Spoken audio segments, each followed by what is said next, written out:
A leadership purge and a new chief executive. It's been a dramatic start to the week for Germany's largest lender, Deutsche Bank.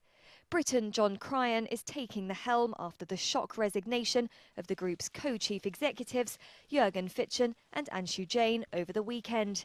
They'd been battling to restore the bank's image after a series of regulatory and legal problems. Just weeks ago, the bank was fined a record $2.5 billion for manipulating the LIBOR benchmark. And it's also been probed over alleged tax evasion and money laundering. A management shake-up last month was supposed to sort the problems, but in the end, investors wanted more. Robert Halver is from Baader Bank. Deutsche Bank has not had the best reputation over the last 3 years. It was always regarded as the bank with scandals. That image needs to be changed. It is like in politics, new brooms sweep well.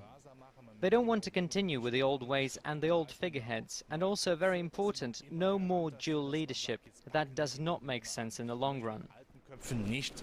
Deutsche Bank's financial performance this year has also been disappointing. First quarter earnings fell 50% compared to 2014.